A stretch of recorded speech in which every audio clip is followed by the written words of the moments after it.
Yo people of YouTube, welcome to my channel. I'm Ishe Jindu or Zinyati, soon to be Zimbabwe's top real estate agent. And as promised from my previous video, today I'm going to be giving you a rundown on renovating your home right. When to do it, how to do it, and most importantly of all, how not to do it. So subscribe for real, like this video, share this video, and let's get into this. As always, before we jump into the deep end, it's probably important for us to make sure we understand what we're talking about when we're talking about renovating. Because there's two ways of upgrading and altering your home that often get mixed and mangled together. Renovating, which we're going to be talking about today, and remodeling, which we'll probably cover next week or the week after that. So to make sure we're on the same page, let's make sure we understand what we're talking about when we're talking about renovating. In its strictest form, renovating is the act of renewing, restoring, or replacing a fixed structure in your home.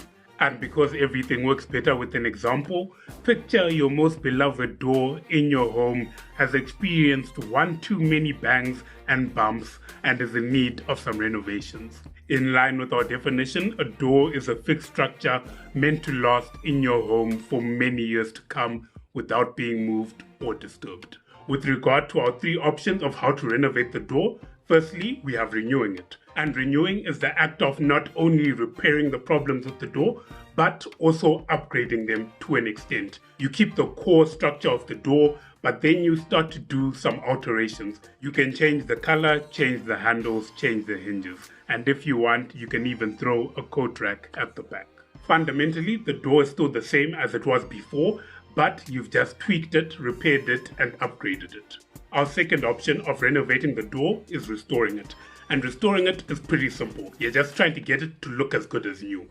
You don't want to change it, you don't want to alter it, you don't want to buy a new one. You just want to fix up what you already had back to its good old golden days. Paint it the same color, use the same material to fill in the holes, and polish up the door handle. It's also still counted as restoring if you replace some aspects of the door, but the replacements you make are of the exact same make of the door you have now. And finally, the one most people have the most fun with, because who doesn't like getting something shiny and new, is replacing it. The option that gives the highest chance of altering your property's value, whether it's altering your value for the better or for the worst, is all up to what comes next. Replacing is foregoing those good old days you had with your door, picking it up off its hinges and throwing it away, and looking at this as an opportunity to get something else shiny and new. While it doesn't necessarily have to be something completely new, but it does have to be something that's completely different while still serving the same purpose as the door you've replaced. A quick asterisk for reference, but we'll cover this in my remodeling video. But if you are to take off the door off its hinges, throw it out, and not replace the door, thus leaving just an open hole there, that's counted as remodeling and not renovating, because you fundamentally affected the core structure and layout of the property. Renovating at its core keeps the same structure, layout, and functionality of whatever you're renovating. So altering fixed structures with the intent of keeping their core purpose and functions intact, renovating. Altering fixed structures with the intent of changing the layout or functionality of that space or that structure, remodeling. And when you alter a variable or loose structures in a property, it's usually counted as refurnishing. We're still on the same page, yeah? Good. Moving on. There are essentially two trains of thought when it comes to renovating your property. School one, usually the simplest and often the funnest one to conduct, ego renovating. Renovating for yourself. And there's absolutely nothing wrong with doing a renovation just for your own sake and your own happiness. In fact, I encourage it. If you found your dream home, which you want to spend the rest of your days in, tweak it up, make it personal, make it yours. Egocentric renovating pretty much puts your thoughts, your happiness, and your desires first and foremost up front before any other financial or investment incentive. Renovate for yourself, and if people don't like it, ban them. The second school of renovating is usually a bit more corporate, serious, and needs a lot more investigation and research, and that is appraisal renovating. And appraisal renovating is renovating with the intent of commercializing your property. Whether you're planning to sell your property or rent it out, appraisal renovating is all about maximizing the value of your property to get more out of it on the market. You're renovating first and foremost for the open market before yourself and your desires. When considering the time frame of your renovations, egocentric renovating can be done at your leisure. You can do it as slow and as fast as you want. And for most people, ego renovating is the place to be when you want to DIY your own projects. But when we're talking now about appraisal renovating, you're now more on a tight schedule. Essentially, appraisal renovating should be done considering you want it done and dusted and not something to think about by the time your property is being marketed to the open public, and not having to negotiate with regards to things you should have fixed or are currently fixing. For the rest of this video, I'll be focusing on appraisal renovating. So how do you decide what makes the cut and what doesn't make the cut when you're looking to upgrade your home for cash? You need to be smart about it. Technically speaking, the core concept of what makes a good or a bad appraisal renovation is fairly simple. You're pretty much just concerned with the dollar return on investment on whatever renovation you make. Which, to paint a picture for you, is pretty much saying if you were to paint your home for $1,000, how much more would that add to your property's value on the market? If it's over the invested $1,000, it's a good appraisal renovation. If it's under the $1,000 it took you to do it, it's a bad appraisal renovation. But that being said, it's not always strictly about the money.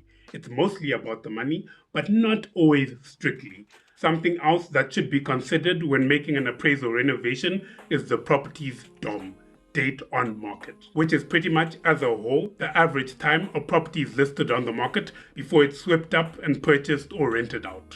And obviously, the lower the DOM, the better. Sometimes a renovation might not make a good appraisal renovation option strictly on the basis of finances, but when you consider how a newly painted home might significantly reduce the DOM of the property on the market, it could start making more sense. The ideal situation is that when you do a renovation, it both reduces the DOM and increases the value of the property. But it's just good to consider whether financial return or time return is better for you for the renovation you're making, and making sure it's actually what you want to get out of it. But while understanding the financial dollar return on a renovation you make, as well as the DOM of the renovation you make, is important, you should also understand that to an extent, it's still guesswork. This is because, as I mentioned in my previous video, which you should watch, by the way, somewhere up here floating in the ether, the final say of the price your property is sold on the market usually comes down to effective negotiating over strictly just financial considerations. But as I also said in that video, you can pretty much semi-guarantee that your property is being sold at a fair price considering your neighborhood if your property ticks off most of the boxes of making your home as close to the neighborhood average of homes in your neighborhood as possible. So when it comes to renovating, that's usually a good place to start. Painting your home neutral colors considering your neighborhood, having and making use of similar materials to the construction of your home as is the neighborhood average, the same tiling, flooring, landscaping, etc. is usually a good and safe place to start your renovations before trying to do anything extra. Along with matching the neighborhood average, something most people forget to do, which is equally, if not the most important renovation aspect you can do, is repairing your home. Flickering lights, burnt carpets, cracked walls, or burnt out electrical sockets are things that might not significantly boost or lower the value of your property, but they could be the deciding factor on your property's DOM. If your home is similarly priced to a competing home that a potential prospect might want, but your home has flickering lights and about 3 sockets that don't work, that could just tip the scales to someone else's favor. Just between those two things, making your home closer to the norm and repairing your home of noticeable defects can do wonders for the presentation of your property on the market. But if you've already done that and you really want to dive into doing something extra, it's probably time you got a professional involved. Whether that be a real estate agent or a professional construction contractor or a home designer, you probably shouldn't be doing something too drastic without a professional in mind. Because renovations rarely interfere with the structural integrity of a property, they're far less riskier to conduct than remodeling, but because of that, they're also easier to mess up and underestimate.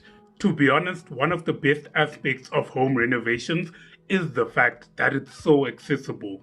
Home renovating pretty much holds up a sign saying DIY is advised for everyone. And I'm all for it when it's for a home you want to live in. But when you're planning on commercializing your property, leave it to the professionals. Painting one room in your home sounds like fun. It doesn't really matter. It's your room anyway. But when you want to rent out your home, painting every room inside your home and painting the entire exterior of your home is probably something not advised for you.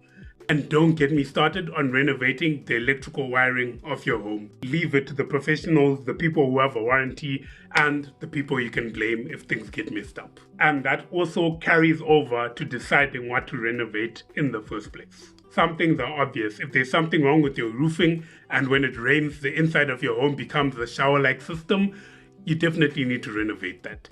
But other things become a bit more murky. Running to an agent or contractor not only helps you when it comes to deciding how to renovate properly, what needs to be renovated, but it also saves you time and money when it comes to discerning what absolutely isn't important when it comes to renovating. As I mentioned in that previous video that I sent you to watch, I hope you went and watched it. Renovating for profit is really super concerned with the actual renovation you do and is more concerned with the renovation you do with comparison to your entire neighborhood.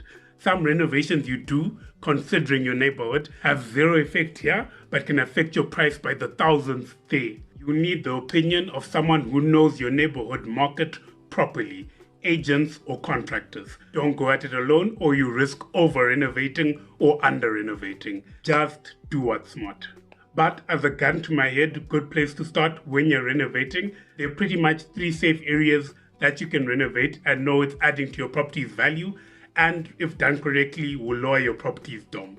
And that is number 1, painting your home with a fresh new coat of neutral paint. When it comes to both selling and renting your property, painting your home those neutral colors, your white and your beiges, make it easier to imprint on for people who are coming to look at your property.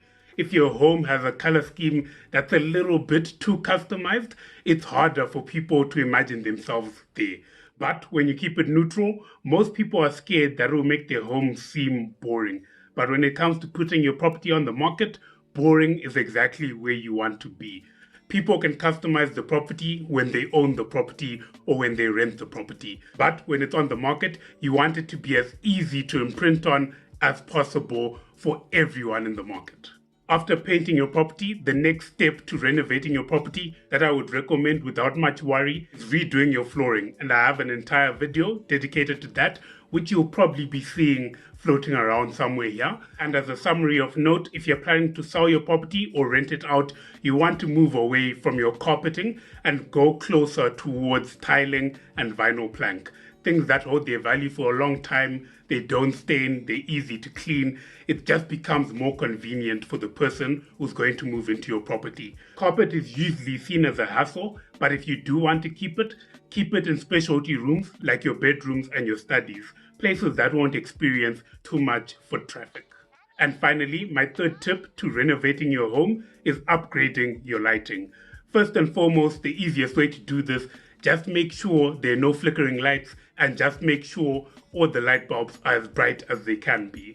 After that, if you do want to step your game up, consider switching out your normal lights for recessed canned lights that are on a dial knob so that you can set the mood appropriately. And in the case of private showings or open houses, you can really dial up that brightness to 100 in order to make your home pop.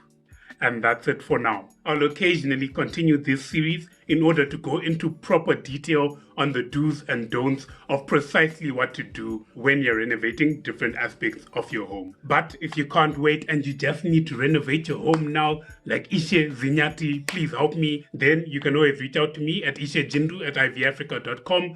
We can talk about your new renovation and get it done. For now, I've been your host, Ishe Jindu or Zinyati. Subscribe for real. Like this video, share this video, and I'll see you next time. Peace.